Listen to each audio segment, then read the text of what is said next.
falar com os irmãos no culto de hoje. Hoje é um culto de família. Eu quero falar sobre família na perspectiva de permanecer firme em meio a uma cultura líquida, uma sociedade líquida, sociedade da pós-modernidade, que já se falam em hipermodernidade. O tempo está passando, as coisas estão mudando e mudam ligeiramente. A gente separou alguns tópicos aqui, eu anotei alguma coisa para a gente conversar hoje. Como é um culto de família, as crianças estão aqui com a gente, e eu gostaria que a gente tivesse esse momento de reflexão, pais junto com os filhos. Isso é muito importante. As crianças que estão lá em cima também estão sendo trabalhadas dentro dessa perspectiva de família, da palavra do Senhor. E para colocar base na reflexão de hoje, eu quero convidar vocês para a gente ler Salmo 127. O salmo mais conhecido para a família é o Salmo 128. A gente vai dar umas pinceladas aqui também, mas o Espírito Santo me inspirou a ler este salmo, que é Salmo de Salomão, Salmo 127, versículo 1. Salmo 127, verso 1. Nós vamos ler até o verso 5. E aí a gente pode dar um tema, o seguinte: família à prova do tempo. Encaixa bem aqui. Família à prova do tempo. Vamos todos juntos no 3 falar? 1, 2, 3. Família à prova do tempo.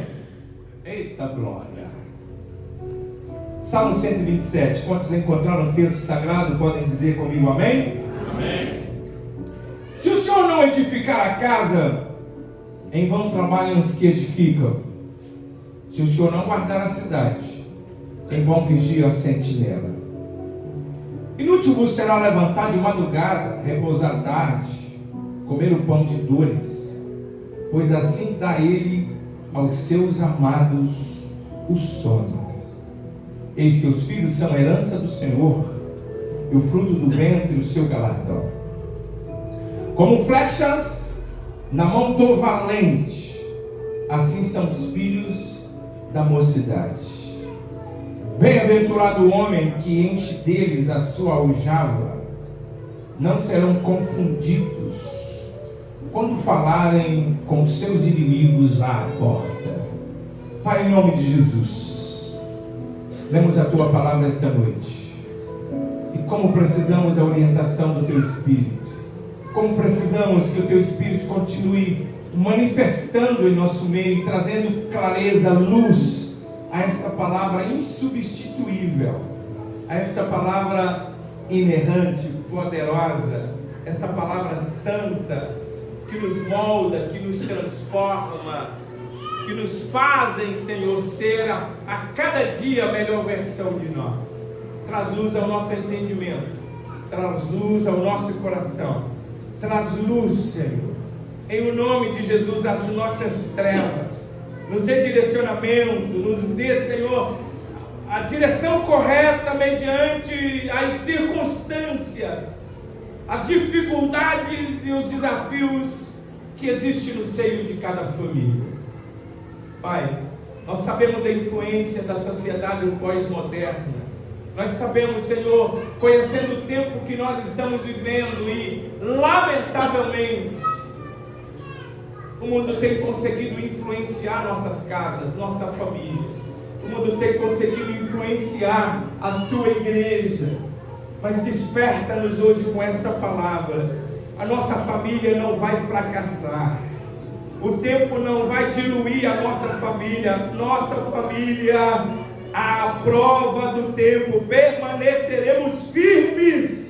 Em nome de Jesus. Só os que crerem nesta palavra digam amém. Amém. Glória a Deus. Tome os nossos assentos. Eu vou pedir que retornem os retornos. Tiraram todos os retornos, nenhum está funcionando. Eu não vou conseguir falar falar. Glória a Deus. E ajude bastante aqui no retorno.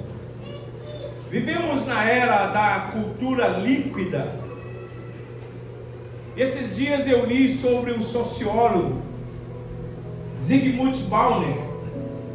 Ele descreve sobre a sociedade onde tudo passa muito rápido, onde tudo é instável e superficial, onde as relações não são duradouras, os valores e os compromissos são descartáveis.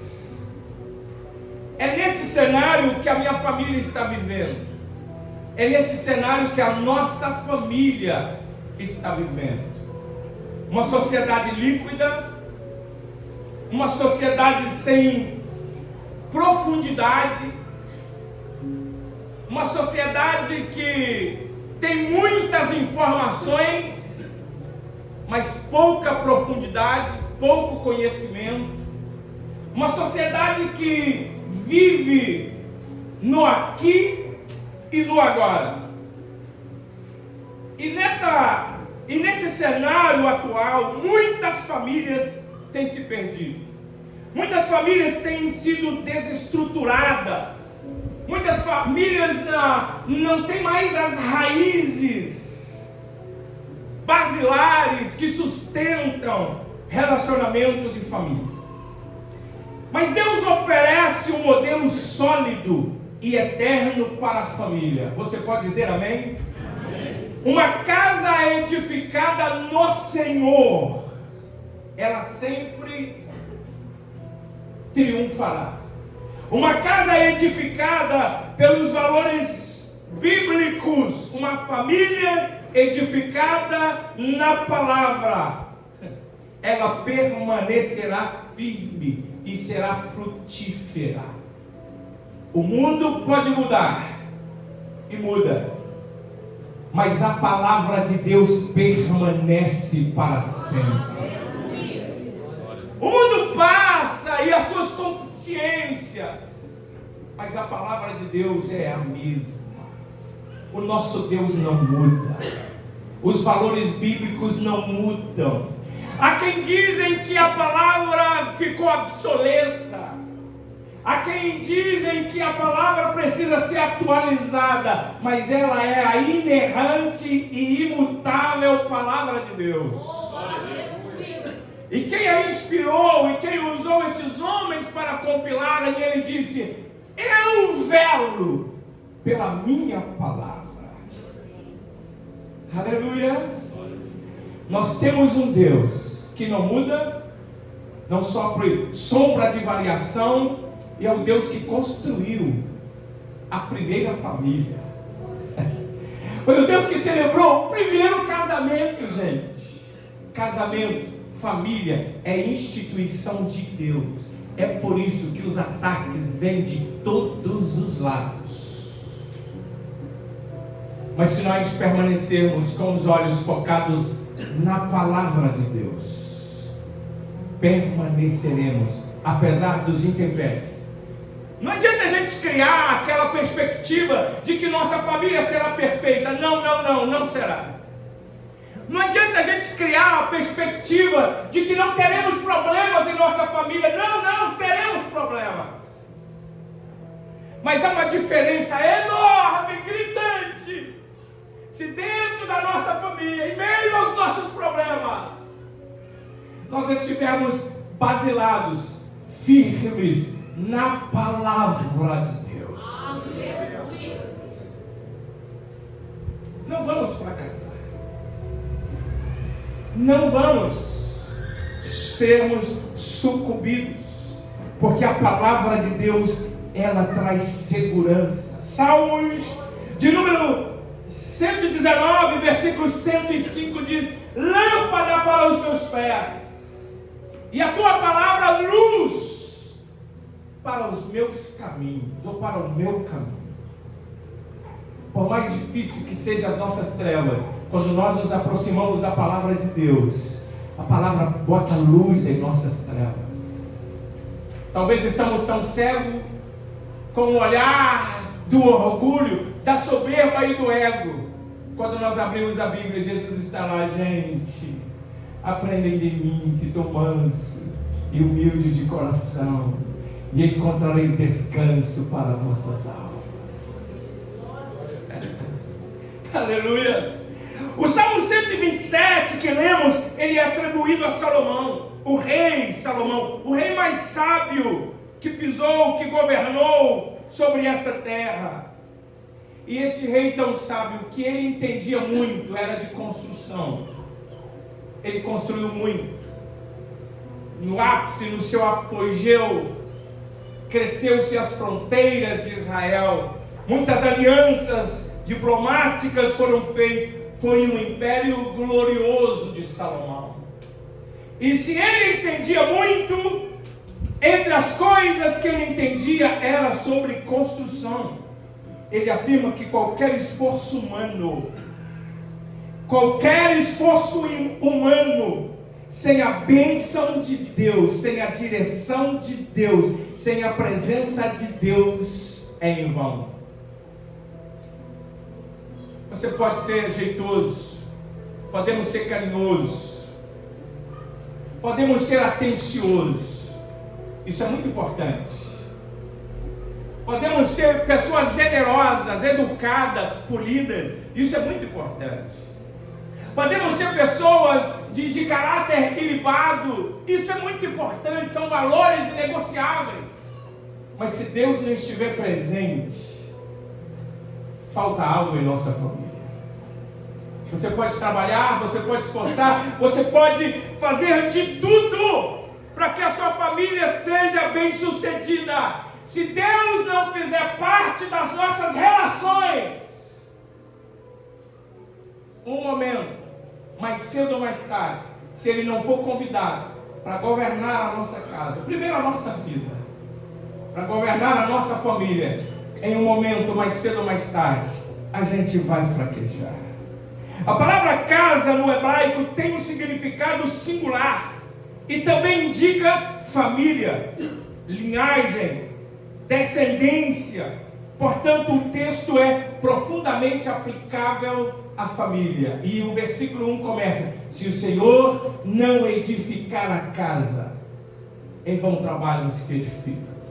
Se o Senhor não edificar a família, em vão serão os nossos esforços. Se o Senhor não estiver presente, a gente precisa rever. Por que Ele não está presente? Sabe? Me lembro de Moisés.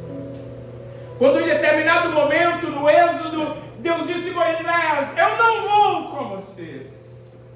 Mas olha, Moisés, eu já dei vitória antecipada, podem ir. Os inimigos que cruzarem o vosso caminho, eu já dei vitória. Enviarei o meu anjo diante de vós. Onde você colocar as plantas dos pés, no tenho dado. Você quer ouvir algo a mais do que isso na caminhada da sua vida? Deus enviar um anjo diante de nós, pastor Jean, nos entregar vitória sobre os nossos inimigos. Quem não gostaria disso? Mas Moisés, ele estava tão sensível e compreendia a importância da presença de Deus no Êxodo, na sua vida, que ele disse: Senhor, vou parafrasear, tá? Esse negócio de anjo é muito bom. Esse negócio de vitória antecipada é melhor ainda. Dar vitória sobre os inimigos, dar posse, isso é muito importante. Mas não me faça sair daqui se o Senhor não for conosco. Por que Ele não está na nossa casa como Ele deveria estar, gente? Por que Deus não está fazendo parte das nossas relações como Ele deveria fazer? Aonde é que erramos? Aonde é que perdemos? Qual é a escala da nossa preferência que Deus aparece? Aonde Deus está em nossas relações pai-filhos, filhos e pais? Aonde Deus está em nossa relação conjugal? Onde está marido e mulher? Todo mundo está em busca de paz. Todo mundo está em busca de felicidade. A gente ouviu isso hoje no curso. Pessoas riquíssimas. A paz e a verdadeira felicidade não está no dinheiro. Macho alfa, continue trabalhando para dar sustento e conforto à sua família. Mas a felicidade não está no sustento e no conforto. Projetam, executam, mas a felicidade não está nisso. A felicidade está em Deus. Só a presença de Deus pode preencher o vazio existencial da alma humana. Prazeres sexuais, riquezas, conquistas, viagens, negócios, realizações não conseguirão preencher o lugar que é de Deus. Nunca conseguiu e jamais conseguirá preencher o lugar que só Deus preenche. Como é gostoso sentir a presença de Deus em casa, não é? Não é muito confortável para o físico, mas como é gostoso ser levantado de madrugada e ver a alva do dia amanhecer e você lá chorando, lendo a palavra, ouvindo louvores. Como é importante a gente assentar em família, ler a palavra, fazer cultos domésticos, cantar louvores dentro de casa. Irmãos, quem aqui tem tempo sobrando? Ninguém, né? Se tiver alguém com tempo sobrando, me dá uma dica, por favor. Por favor. É comum. Deus falou com a gente sexta-feira aqui no estudo, na oração. É uma palavra comum. Correria. Você fala até sem perceber. Já virou jargão. E aí, como é que está a correria? Como é que está? Sem tempo. E a gente vai justificando. Os casais estão perdendo as conexões um com o outro, porque o pouquinho de tempo que tem, meu celular ficou lá. O celular está presente, dividindo aquele momento tão precioso. Filhos já não têm diálogo mais com os pais, saudável. Pais e filhos,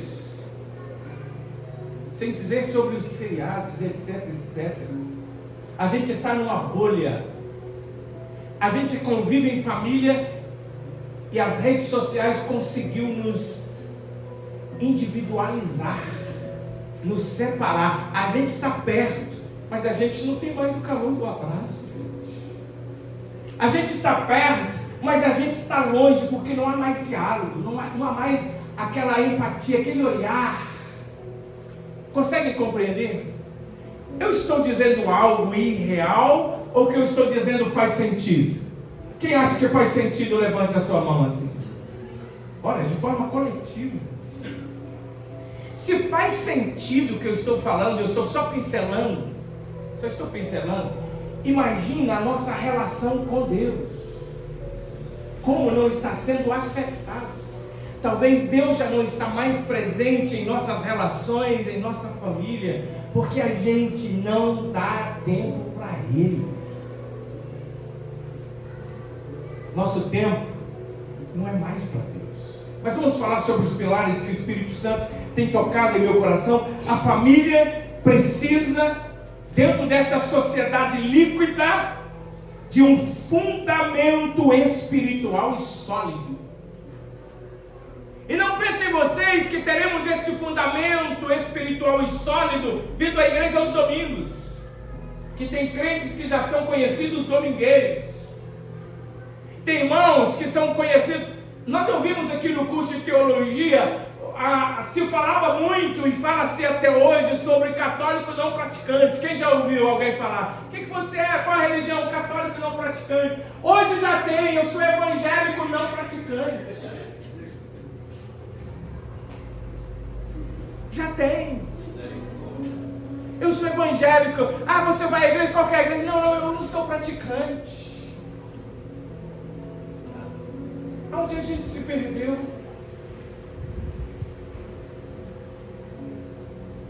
Os domingueiros, a gente não tem tempo mais para vir à igreja.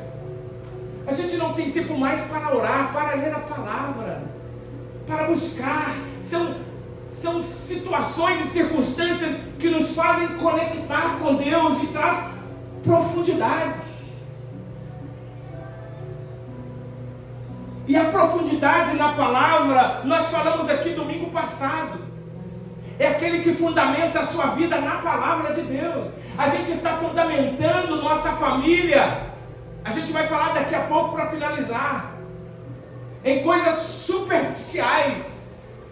Nós estamos fundamentando a nossa vida na aparência, na superfície, porque cavar, ter profundidade dá trabalho. Um culto de domingo não vai resolver nossa espiritualidade. Um culto de quarta não vai resolver nossa espiritualidade. Um culto de sexta não vai resolver nossa espiritualidade. O que vai resolver nossa espiritualidade é o nosso relacionamento diário com Deus.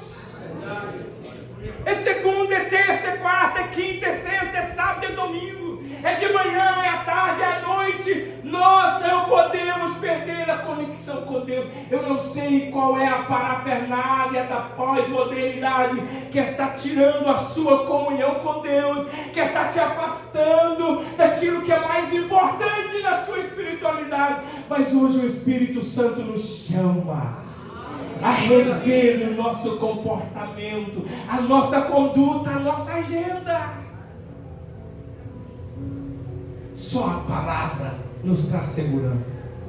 Só a palavra nos traz firmeza. Quantos podem dizer amém? Amém. Se o Senhor não edificar a casa, vamos dar murro nos ventos. Deus precisa edificar a nossa casa. Quantos podem dizer amém? Amém. Irmãos, nenhum curso de criação de filhos, nenhuma técnica moderna, nenhum afeto humano, nenhum presente, nenhuma realização pode substituir a presença de Deus dentro do lar. Eu vou repetir, eu quero ouvir um amém dessa igreja, eu quero que vocês me ajudem hoje. Nenhum presente, nenhum afeto humano, nenhuma realização, nenhuma diversão, nenhum lazer pode substituir a presença de Deus no meio da sua casa. Isso precisa estar claro, isso precisa estar verde em nossa mente. Nada substitui a presença de Deus no nosso lar. Que tal a gente falar com o Senhor assim? A gente vai construir. Eu voltei esses dias na casa em que eu morava, criei minhas filhas lá. A gente construiu tijolo por tijolo com muita dificuldade, muitos anos. Piso grosso, aquela coisa toda. Eu não tinha dinheiro para pagar arquiteto, não tinha dinheiro para pagar engenheiro. Embora ainda depois o Senhor me deu recurso de colocar ela na planta.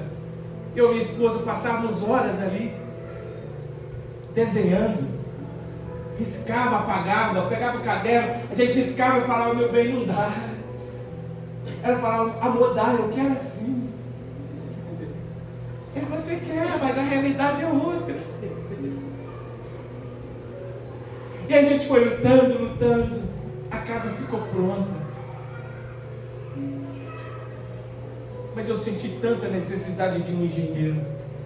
Eu senti tanta necessidade de um arquiteto. Nós trouxemos um arquiteto aqui nesta igreja. Eu quero exibir esse vídeo.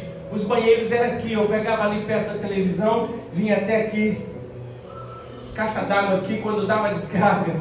Quando os irmãos iam ao banheiro, parece que ninguém glorificava a Deus para tocar o barulho. O irmão ficava lá, coitado, no sofrimento lá. Saía assobiando, dando glória a Deus aqui. O altar era aqui, pequenininho aqui. Os músicos ficavam aqui em cima. Eu vou exibir como era essa igreja. Pilastros de colunas de madeira, né, irmão? Quem é mais antigo aqui sabe. Nós trouxemos um arquiteto aqui. Esse arquiteto fez a diferença. Mudou tudo, o pastor faz o púlpito assim. Aí teve uns irmãos que olhou, não, tá grande demais, pastor e tal. Aí eu fiquei, eu preciso ouvir o arquiteto, a opinião dos irmãos e tal. Hoje o púlpito está pequeno. Eu preferi ouvir o arquiteto. Os banheiros ficaram ali, a cozinha repaginou, ali tinha balcão, era tudo. Eu quero que os irmãos vejam isso. A gente precisa convidar Jesus para ser o arquiteto da casa que a gente está construindo, do casamento que a gente vive, dos filhos que a gente está criando. Ele sabe, Ele é o arquiteto do universo. Ele sabe, Ele conhece, gente. Aleluia. Ele conhece tudo, Ele conhece a intenção dos meus pensamentos, Ele conhece a palavra antes que saia dos meus lábios, e Ele sabe de tudo. Ele sabe de tudo o que está passando e mandou te falar.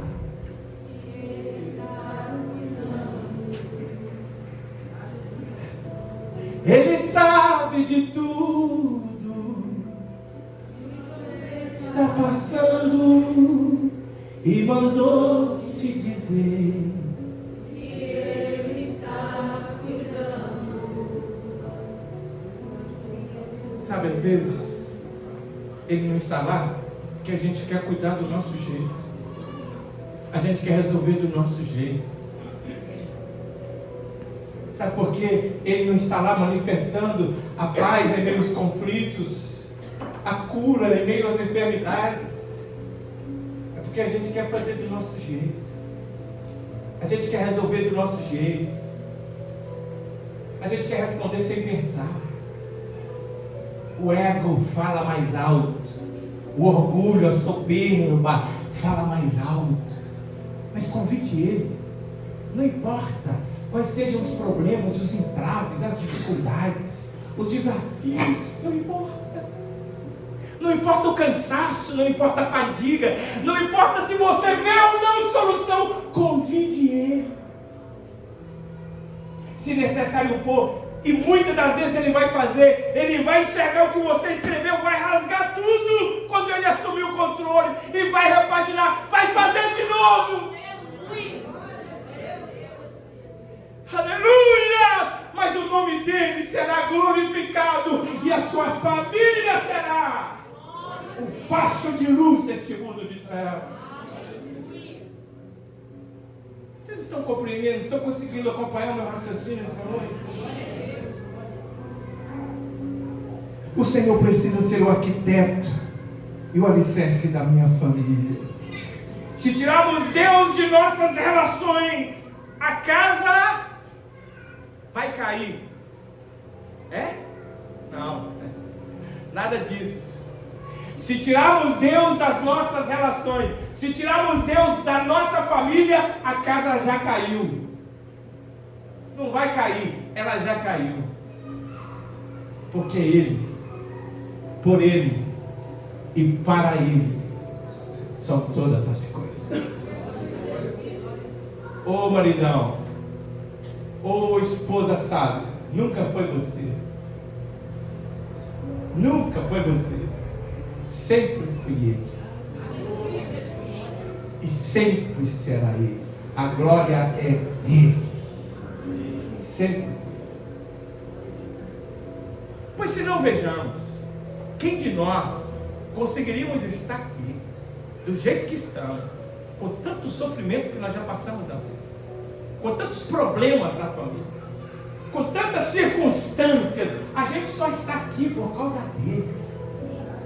E Ele está fazendo o convite, deixa eu edificar. Porque às vezes, Cristiane, o que nós já edificamos tem que ser destruído, tem que recomeçar. Senão Ele diria, deixa eu reconstruir. Ele quer fazer de novo, e Ele tem poder de fazer de novo. Pastor, isso, Ele tem poder de dar existência às coisas que não existem. Pastor, e aquilo? Entregue nas mãos dele, deixa Ele fazer do jeito dele. Apenas seja instrumento de Deus. Apenas diga, eis-me aqui, Senhor. eu me declino do meu egoísmo, eu me declino da minha teimosia, eu me declino da minha soberba. Opera em mim. Que a máxima de Paulo possa ser dita por nós hoje: a vida que agora vivo, não mais vivo eu, mas Cristo vive em mim. E aqui a gente anda rápido para fazer algumas perguntas. Algumas eu quero repetir. Onde está Deus em nossa casa? Onde está Deus em nossas relações? Josué viveu um contexto do Êxodo com um sincretismo de fé e de religião. As pessoas saíram do Egito, mas queriam levar os deuses egípcios.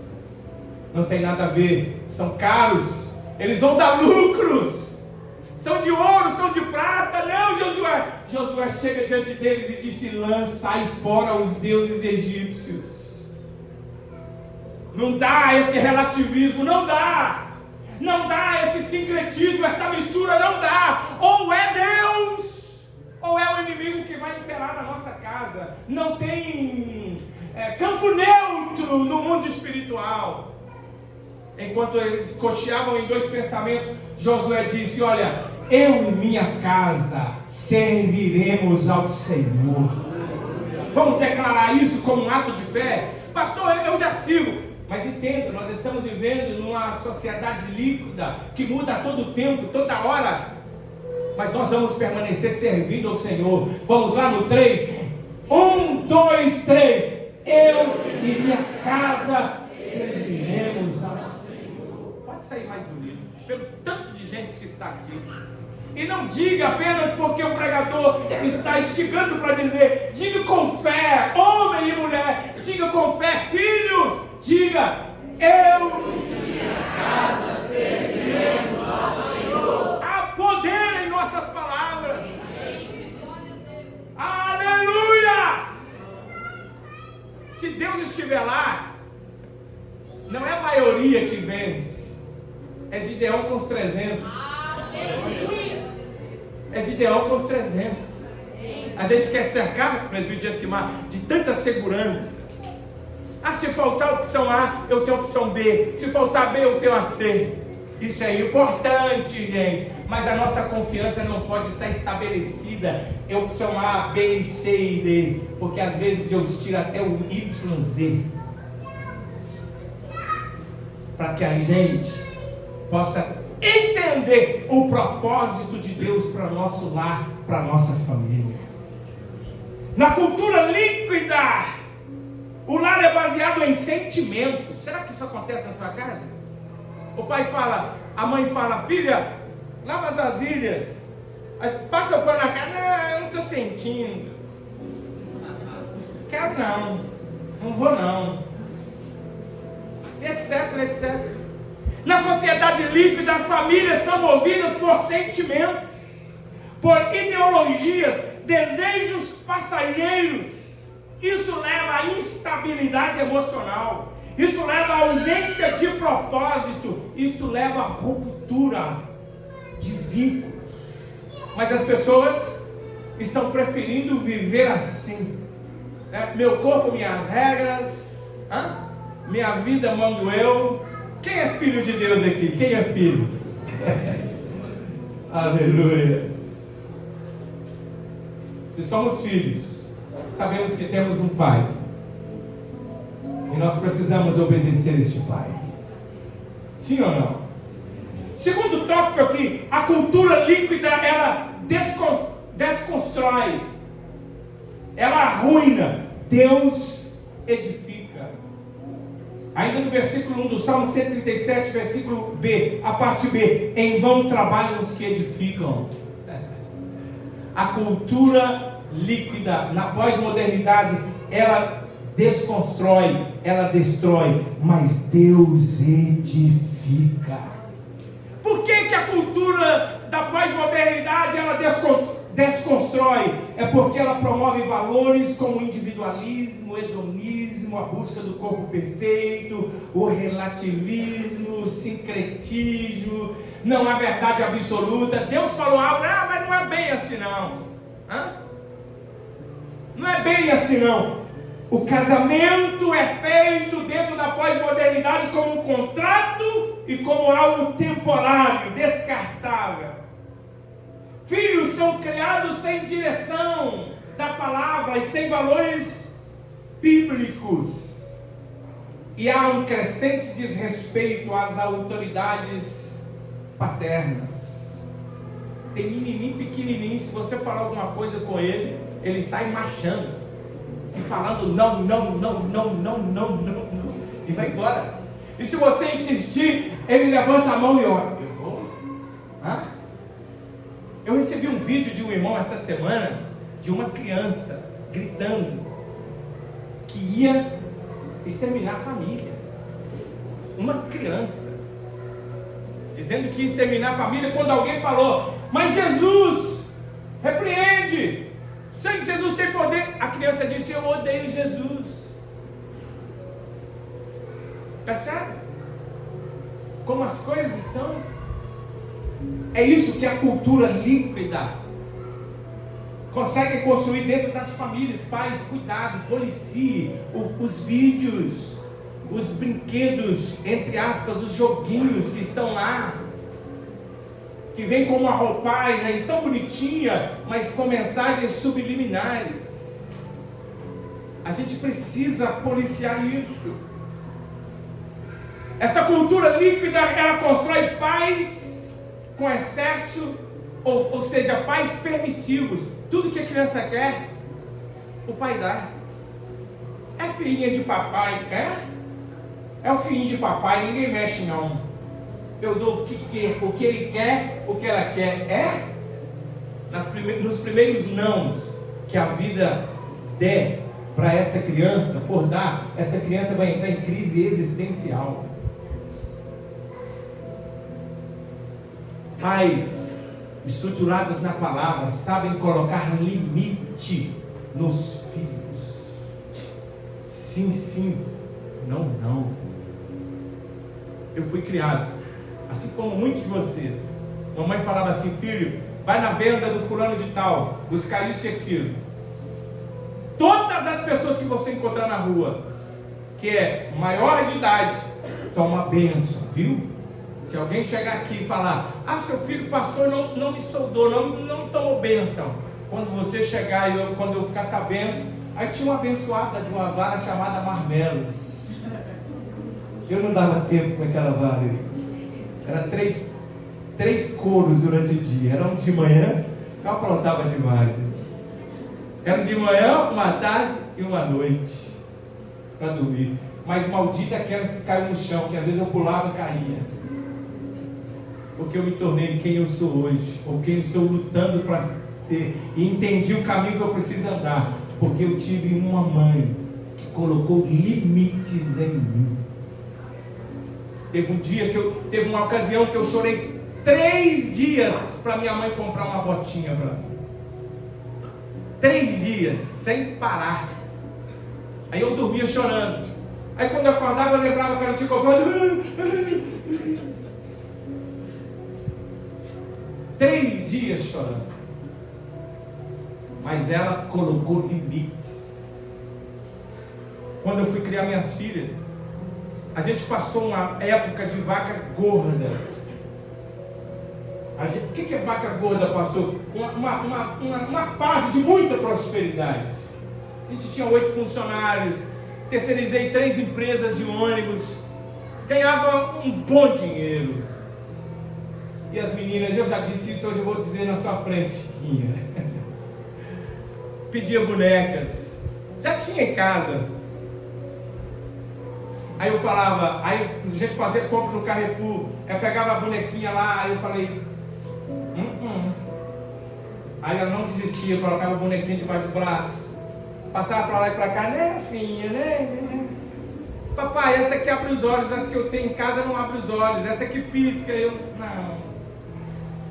Aí ela ia para o caixa, não desistia da boneca, ia para o caixa, ela levava a boneca. Aí na frente do caixa, papaizinho, Irmãos, uma coisa, pais, é o filho pedir e você não ter como dar. E outra coisa é o filho pedir e você ter para dar 10 vezes mais e você não dá. Só para pôr limite, só para educar. Só para educar. Olha, eu digo isso, eu não sei porquê, mas tem pais endividados para fazer gosto de filhos. Passa cartão, eles podem esperar.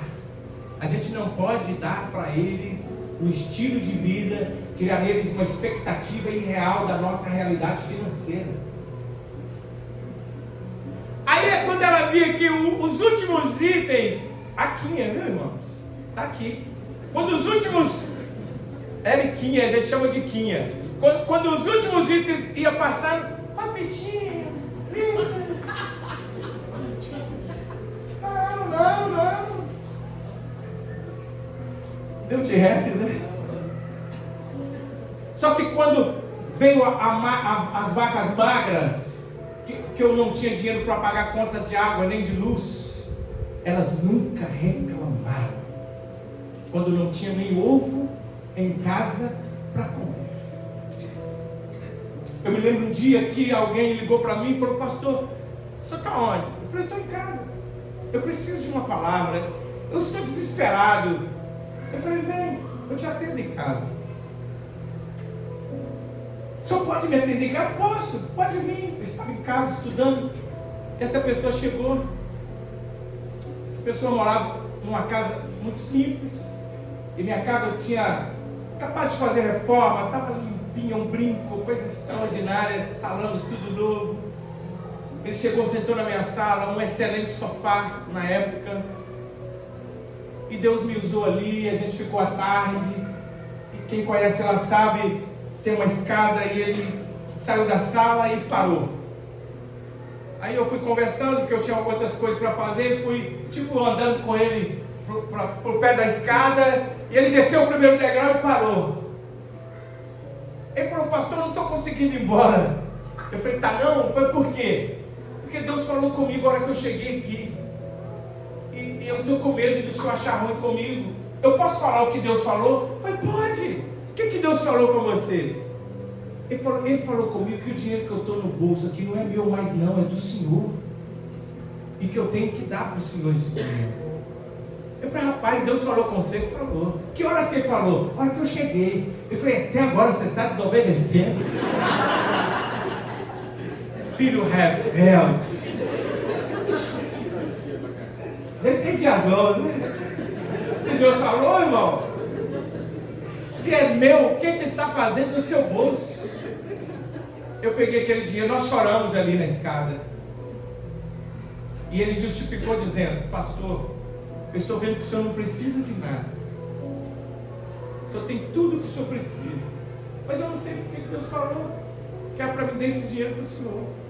Irmãos, quando ele foi embora, eu entrei para dentro, sentei no sofá, em lágrimas. Custei ver as notas de tanta lágrima. Contei, era o dinheiro que eu precisava para pagar as contas do outro dia e comprar o alimento do dia. Deus cuida. Se Deus não estivesse presente na minha casa, eu teria desesperado em momentos e circunstâncias que me levaram ao cenário de desespero. Mas quando Ele está presente, eu não sei por que eu estou contando isso aqui hoje. Deus está falando com a gente. Quantos estão ouvindo a voz de Deus? Às vezes, Deus não está lá porque a gente está tão ansioso. A gente tem a sensação que Ele não está, mas Ele está. Mas a gente está tão ansioso que a gente não deixa Ele fazer do jeito que Ele quer. Ele está lá, muitas das vezes. Mas os nossos olhos estão focados em nossas dores. Os nossos olhos estão focados em nossas decepções. Os nossos olhos estão focados em nossas frustrações. Os nossos olhos estão focados nos problemas que parecem não ter solução. Mas deixa eu te falar uma coisa, a gente vai parar aqui. Eu não vou conseguir falar nem o último tópico, meu Deus. Precisava tanto falar isso aqui. Deixa eu falar com vocês uma coisa. Acalma o teu coração. Porque através da dor, da decepção, das lágrimas, do sofrimento, da escassez, Deus está preparando o cenário de um testemunho tão extraordinário, tão maravilhoso, tão surpreendente, que até você vai ficar esbabacado, pasmo, sem entender. Irmãos, eu estou dizendo isso, lágrimas estão banhando nos meus olhos, porque eu sinto o mover do Espírito Santo de Deus aqui. Passe mais tempo de joelhos e você vai ver. Passe mais tempo descansando no Senhor e você vai ver. Passe mais tempo louvando e você vai ver. Passe mais tempo com a palavra e você vai ver. Deus vai mudar a perspectiva dos seus olhares. Deus vai mudar a forma de você pensar.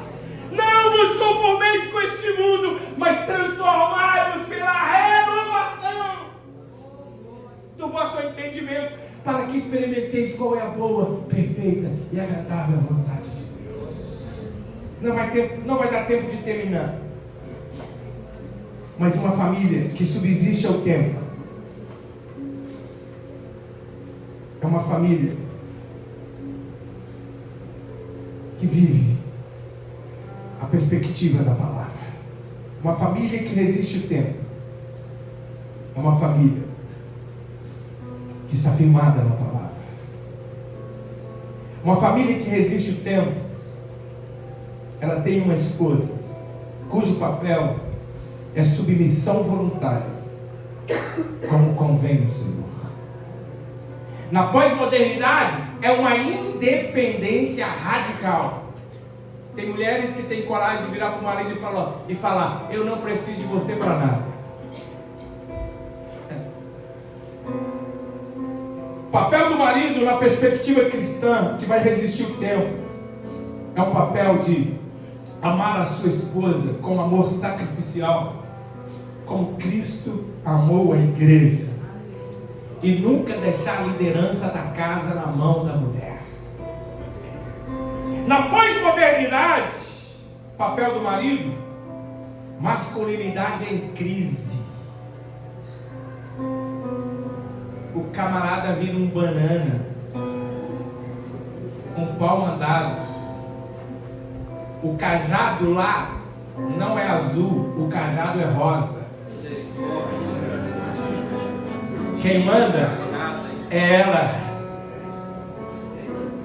Lá em casa quem fala mais alto sou eu, viu? Já vou! Eu faço!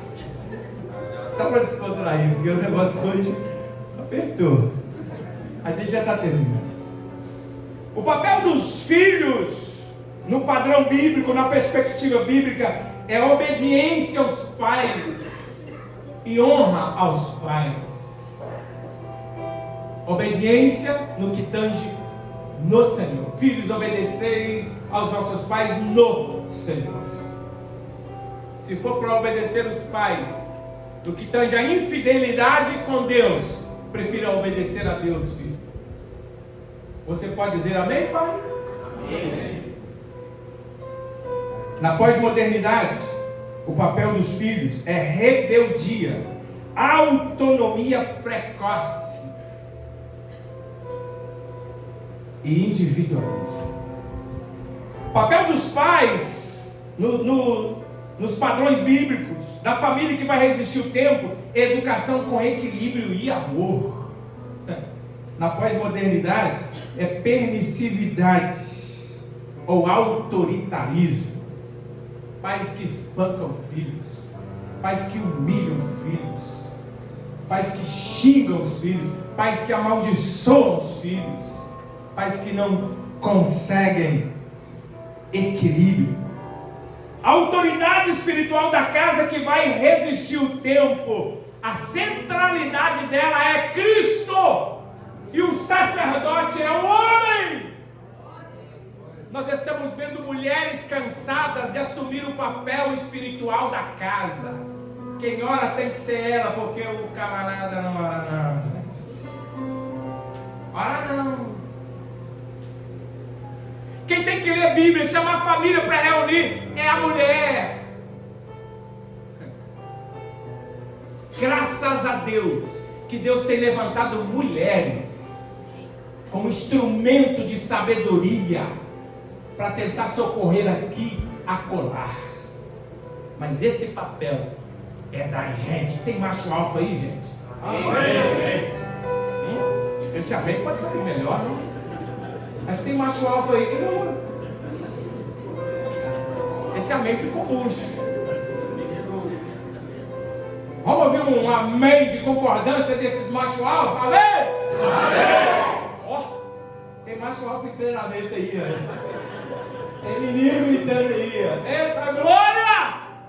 Eu fico feliz quando eu ouço um amém desse. Mas fico mais feliz quando o que nós estamos ouvindo aqui a gente consegue colocar em prática durante o dia, durante a semana. Esta autoridade espiritual dentro da família pós-moderna que vai fracassar é o relativismo, é o secularismo, é o sincretismo. Uma casa que toca hinos e uma casa que toca axé, que toca funk, que toca sertanejo, que toca aquilo e aquilo outro.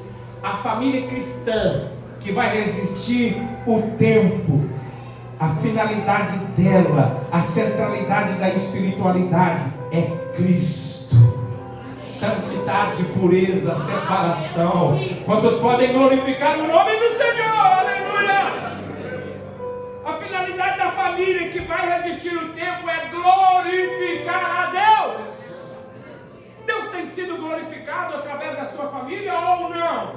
Quem tem sido glorificado em sua casa? A família na pós-modernidade ou na hipermodernidade, o prazer é pessoal e há uma instabilidade. Relacionamento conjugal na família que vai resistir o tempo, compromisso de aliança até que a morte os separe. Na pós-modernidade, relações descartáveis. De que lado você quer estar? Educação de filhos na perspectiva da família que vai resistir o tempo é discipulado no lar. Na pós-modernidade, influência digital, ideológica. A prioridade familiar de uma família que vai resistir o tempo é Cristo, culto doméstico, devoção, louvor, adoração. A família que vai se diluir é dispersão e tempo ocioso. Fiquemos de pé. O tempo muda, mas Deus não muda. O tempo muda, mas a palavra de Deus não muda.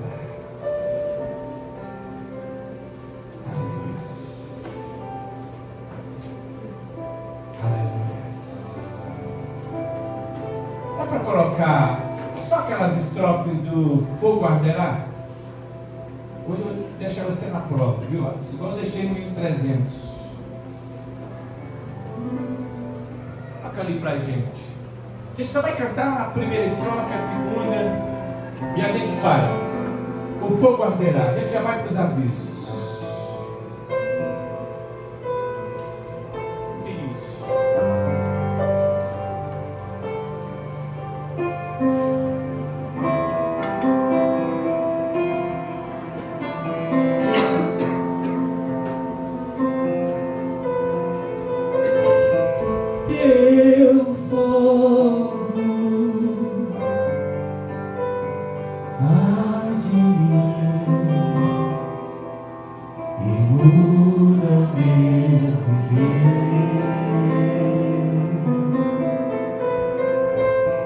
Sou teu templo, sou teu amor.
Hoje que vale ter as poesias mais lindas, as harmonias mais brilhantes, se não há verdade em nós. Hoje que vale ter tudo e não ter nada, te dar meus lábios, não minha alma. Eu quero me entregar a ti, entregar minha vida como adoração. Não vale a pena só me emocionar e buscar as canções mais lindas pra cantar, se eu não for uma canção que alegra a ti, se o meu coração não queima por ti.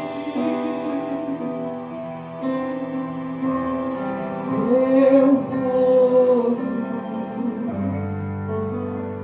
arde em mim e muda o meu viver. Deixa o Senhor mudar, deixa o Senhor mudar. Sou teu templo, sou teu altar, sacrifício vivo quero oferecer.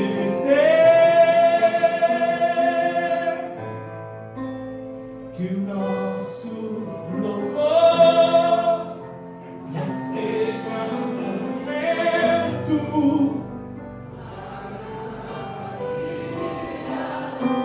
sem avivamento, que o nosso amor não seja fingido, honrado com os lábios, no coração esquecido. Hoje que vale ter as poesias mais lindas, as harmonias mais brilhantes, se não há verdade em nós. Hoje que vale ter tudo e não ter nada, te dar meus lábios, não minha alma. Eu quero me entregar a ti, entregar minha vida como adoração. Se eu me emocionar e buscar as canções mais lindas pra cantar, se eu não for uma canção que alegra a ti, se o meu coração não queimar por ti. O Senhor está chamando alguém aqui esta noite, para que você seja o verdadeiro templo dele. Esta casa tem sido dividida entre Deus e os prazeres carnais, entre a vontade de Deus e a sua vontade pecaminosa. O Senhor quer dominar todo o espaço. Tem mentes aqui sendo bombardeadas pelo inimigo das nossas almas. Pensamentos ruins permeiam dia e noite e ficam aí. O Espírito Santo quer dominar a sua mente, o seu coração, a sua vida. Quantos querem vir a viver uma nova vida? Uma vida de profundidade. Uma família edificada, balizada nos valores eternos. O Espírito Santo chama alguém aqui essa noite. Alguém que precisa renovar a sua aliança com Deus. Onde está?